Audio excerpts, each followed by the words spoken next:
monsieur, bonjour et bienvenue dans ce JT 1245. Voici le sommaire.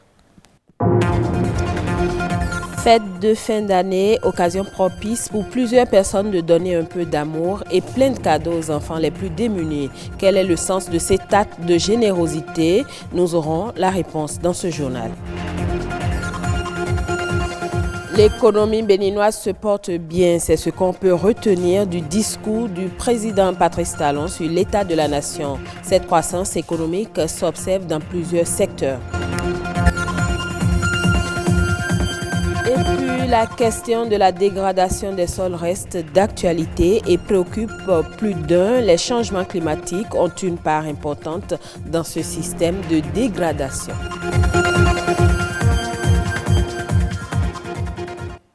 À nouveau, bonjour et merci pour votre fidélité. Période de fête de fin d'année, moment propice pour se retrouver à nouveau en famille et aussi pour offrir des cadeaux à ses proches.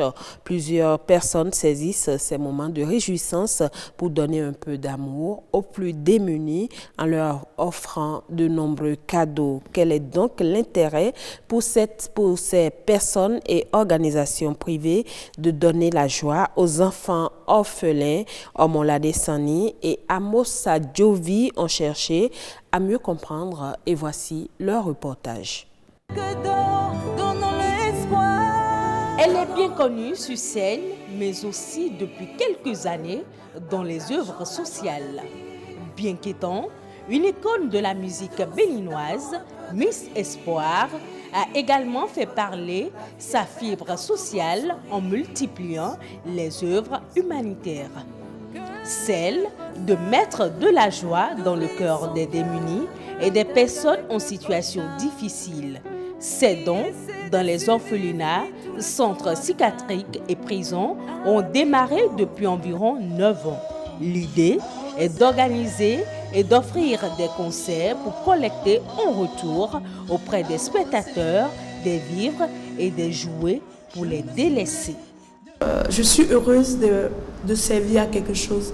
Mais mon objectif, c'est que les enfants aient à manger 365 jours sur 365.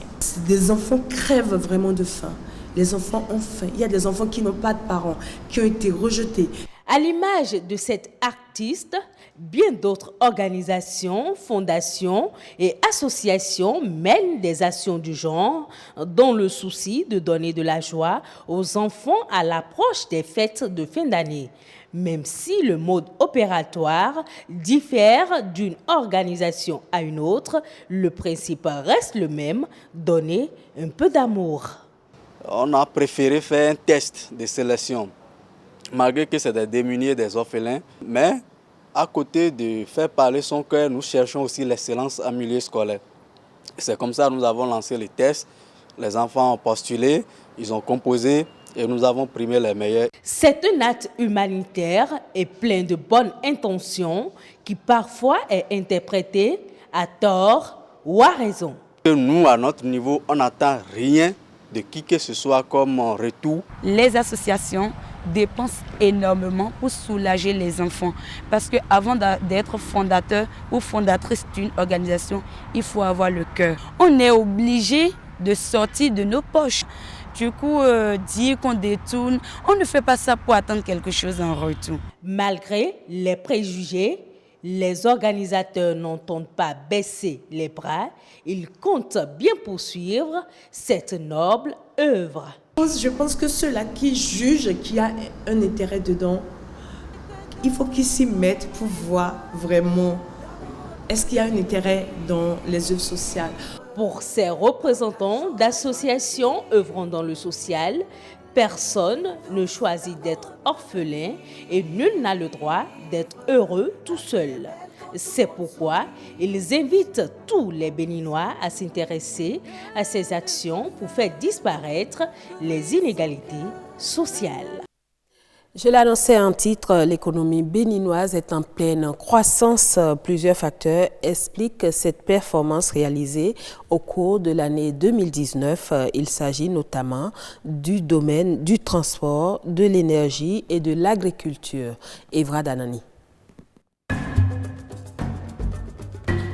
L'année 2019 a été marquée par plusieurs événements sur le plan économique. Le Bénin occupe la première place en matière de la libre circulation des personnes et des biens.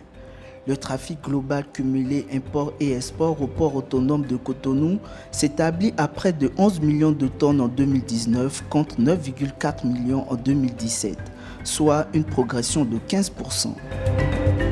Cette performance à la hausse serait l'une des retombées de la mise en œuvre de la gestion déléguée selon les autorités du pays. La qualité de vie se mesure aussi à l'aune des indicateurs d'accès à l'énergie électrique. Et en la matière, le Bénin en 2019 a augmenté sa production en énergie électrique. Il produit désormais localement 50% de sa consommation électrique. La réhabilitation des centrales thermiques de la SBEE pour une capacité de 30 MW et l'achèvement de la construction de la centrale thermique de 127 MW de Maria-Gleta 2, mise en service le 29 août 2019. Ce qui permet au pays de disposer aujourd'hui d'une capacité propre de production d'environ 160 MW, soit la moitié de ses besoins aux heures de pointe. Puis, relativement aux hydrocarbures, le Bénin a réussi à décrocher dans un contexte de rude concurrence avec d'autres pays le projet de construction du pipeline pour le transport du pétrole nigérien depuis son site de production jusqu'à la côte béninoise à Semepodji pour son exportation. Une fois réalisé, le pipeline Niger-Bénin dont les travaux ont démarré le 17 septembre 2019 va permettre au Niger d'accroître sa production qui est initialement d'1 million de tonnes par an pendant la première phase d'exploitation à 4,5 millions de tonnes par an pour la deuxième et faire partie des pays exportateurs du pétrole brut sur le marché international. Les activités économiques auraient connu un meilleur résultat si les frontières du Bénin avec son voisin de l'Est n'avaient pas été fermées depuis août 2019. Toutefois, le secteur agricole a connu de meilleures performances au cours de l'année qui s'achève. En effet, le Bénin est devenu le premier producteur de coton en Afrique avec 678 000 tonnes. Une telle performance remarquable en soi s'est doublée du positionnement du Bénin comme deuxième producteur de vivriers dans l'espace UEMOA.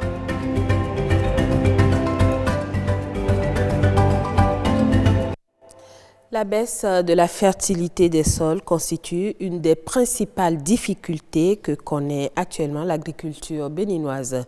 Les terres cultivées s'épuisent à un rythme accéléré et les rendements des cultures baissent continuellement. La question de la dégradation des sols reste d'actualité et préoccupe plus d'un. Que faire face à cette situation? Dr Félix Coelho, maître assistant en sciences des sols au CAMES, nous éclaire au micro d'Émile Hounouvi et Amandine Aniambosso. Tout récemment, au niveau de 17 communes, nous avons constaté que 16 à 20% des terres sont érodées, donc à un niveau de dégradation élevé. Et au niveau de ce phénomène, nous avons surtout les pratiques inappropriées des agriculteurs, telles que l'utilisation abusive des engrais et des pesticides. Et nous avons les feux de brousse, et nous avons la destruction du couvert végétal. Au fait, l'eau et le vent ne constituent pas tellement une menace pour les sols, mais sont les agents naturels de la dégradation. Il faut sensibiliser les acteurs du monde agricole. Si ces acteurs n'ont pas conscience de l'effet de leurs mauvaises pratiques sur le sol, ils ne pourront pas changer de comportement. Et deuxièmement, il faut mettre à leur disposition les bonnes pratiques. Et quand on parle de bonnes pratiques, il faut éviter par exemple les feux de brousse. Et pour éviter les feux de brousse, il suffit de faire un paillage que nous appelons mulching. Donc, l'agriculteur nettoie sa parcelle, mais il laisse les résidus sur place et il fait le semis dans les résidus. Ensuite, il faut limiter le labour. Il faut faire un minimum labour ou bien il ne faut pas du tout faire le labour. Ensuite, il faut associer à l'utilisation des engrais chimiques les engrais organiques.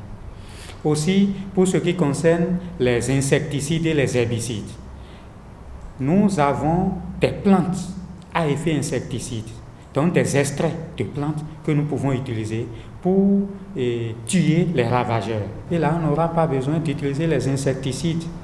Et là, on peut alors protéger les terres. Hors de nos frontières, la Côte d'Ivoire vient de lancer la phase 2 du projet de promotion du riz local Profil, prévu pour durer 5 ans à compter d'avril 2020.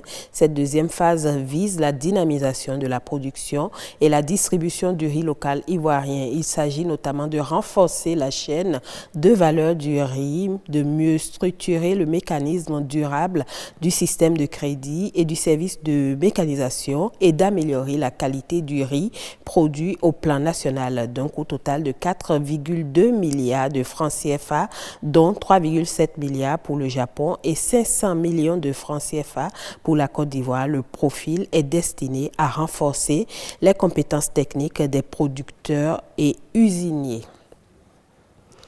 L'interconnexion électrique entre le Soudan et l'Égypte sera opérationnelle au cours de ce mois, plus précisément le 12 janvier 2020, selon les informations communiquées par le ministre égyptien de l'énergie. Cette ligne aura la capacité de transporter 50 MW d'électricité, une capacité prévue pour être étendue à 420 MW d'ici la fin de l'année 2020. Sa construction a coûté 31,7 millions de dollars. Depuis 2014, l'Égypte s'est donné pour objectif de devenir un hub énergétique régional en s'appuyant notamment sur les infrastructures de transmission et sur les énergies renouvelables. Dans ce cadre, le pays a déjà mis en place des interconnexions électriques avec la Libye et la Jordanie. Et ce sera tout pour ce journal. Merci à vous de l'avoir suivi. Je vous retrouve à 19h45 pour un nouveau journal sur BB24.